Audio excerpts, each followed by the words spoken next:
Welcome back to the channel. That was loud. Yeah, I was pushing my face around. That was a lot of voice.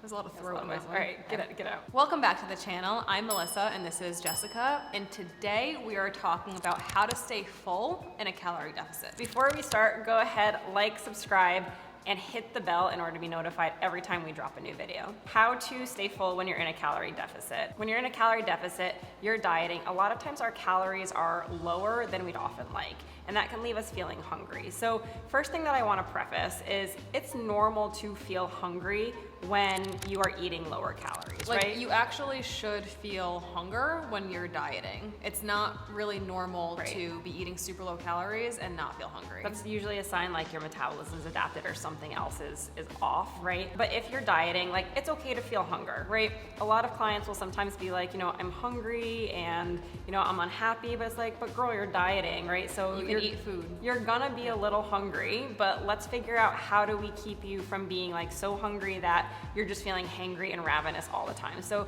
let's talk about some of our go-to like tips and tricks for, eating more high volume, low calorie foods. That way we feel like we're fuller without having such, a high calorie intake. So the first thing, like let's do breakfast first. So for breakfast, number one go-to for high volume, like lower calorie is to have oats.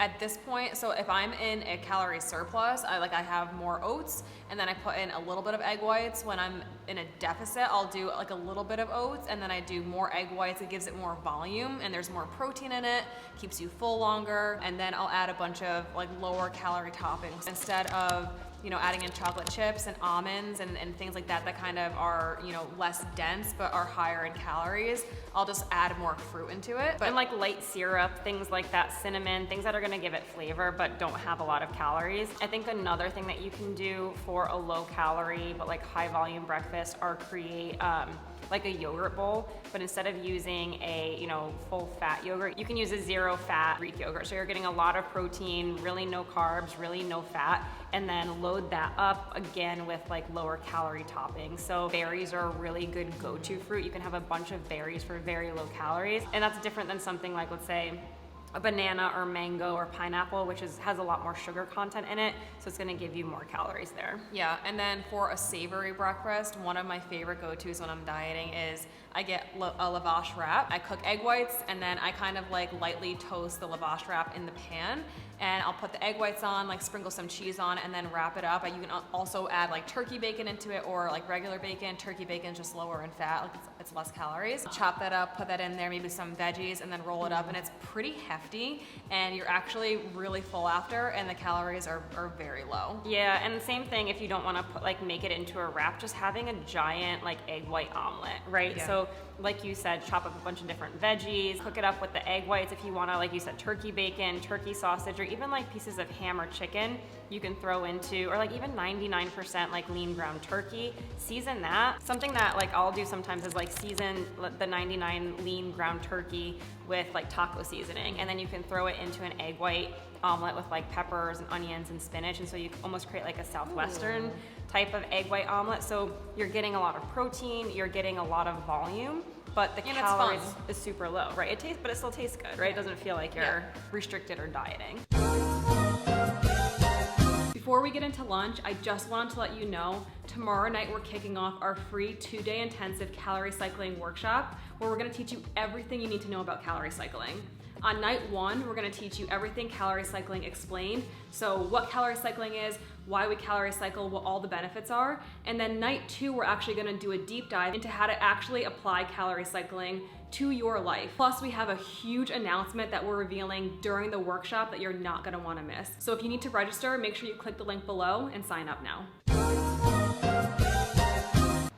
Lunch. Breakfast is done. A go-to, again, a big go-to for me for low calorie, high volume lunches are lavash wraps. Here's what I do. I do ham, Krakus Polish ham, because it has the best macros. And it's so good. I'm salivating. You have to get it like sliced thin, okay? So sliced thin ham, and then you get lavash wrap. Put it in the under the broiler for a little bit, with the ham on top of it, and then you put some fresh mozzarella cheese on it. I like break up the mozzarella cheese and kind of put it in different parts, so that way, because if you Spreads evenly. fully cover the cheese, like you're gonna have a lot of cheese on it. Yeah. So I kind of like break it up, put it in little pieces, and then I roll that up, and it's really, really good, and it's really not that many calories. Yeah, that's a really good option. Or something that I'll do are more like around the salads or bowls. So again, I think, veggies are something that's super low calorie. Think about ways that you can be creative to like season those up. You can add different sauces or things like that, like lower calorie sauces, whether it's hot sauce, salsa, even a little bit of tzatziki, like water down some tzatziki or water down a little bit of hummus to make more of like a drizzle out of it. But really focusing on like veggies and then some type of lean protein. So lean ground beef, lean, chicken, lean turkey. One of my favorite things to do is because we eat bowls a lot, and so what I do is I kind of modify the bowl, and instead of having the primary base be rice, I'll get shredded lettuce, and I'll do the majority of the base is shredded lettuce, and then I do a little bit of rice to have some carbs in it, and then I'll do like a heavy amount of veggies and then a lean protein, and that is really, really high volume. Yep. I think that, kind of going into dinner, you can do that same concept for dinner. I actually do that a lot for dinner. So like bigger salads, like lean protein, bowls with like a heavy like veggie base. Like those are my go-tos. Yeah, and I think like understanding that, if you want more volume, you don't necessarily need to cut out like carbs entirely, right? Like things like rice or pasta, they will start to add calories in pretty quickly. So one trick that we use is to do like half of like rice or pasta and half of a veggie. So if you're doing rice, you can do like half a serving of rice and then a double serving of like cauliflower rice. Mix it all together so it doesn't feel like you don't get any rice at all. You can still have, the flavor of rice, but you're kind of fooling yourself that you get a little bit more. Or same thing with like pasta. So if you get something like spaghetti and then mix in like shirataki noodles, right? Those are something that like they're super low calorie. They're almost like 0 calories, I think. Doing something like that, or mixing in like zucchini noodles or something like that. That way, Yeah. You get a little bit more volume. You can still have the pasta, but you're just bulking up your meals. That way you can eat more volume with fewer calories. Yep. And then dessert, honestly, the same. It's like the same thing as breakfast with the yogurt bowls or like the oatmeal or cream of rice. Like you can make that pretty high volume, and so you're feeling full for dessert. And then my last trick that I always have in my refrigerator are diet sodas. It keeps me full. If I'm craving something sweet, it can open up a Diet Sunkist, and it just takes care of the problem. Diet Sunkist, Diet Root Beer. I think Coke Zero is probably the greatest one. Diet Root Beer is Diet Root Beer, so good. Diet Sunkist, and Diet Dr. Pepper are all really high on the list. Yeah. So I think things like that, and even seltzer sometimes, like a flavored seltzer. I know it's not as sweet, but just having those types of 0 calorie drinks in your house as well can be something that, gives you a little bit of a pick-me-up without feeling like you have to like indulge in something else that's sweet.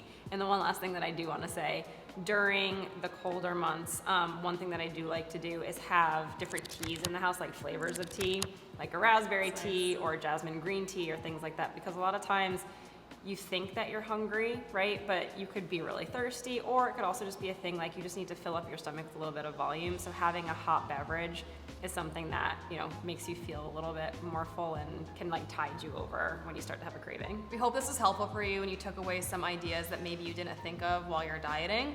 And we're actually curious, what are your go-to high volume foods while you're in a deficit? Thanks for watching, and we'll catch you in the next video. You want to say or catch you on the flippity flip? Catch you on the flippity flip. You've been dying to say that.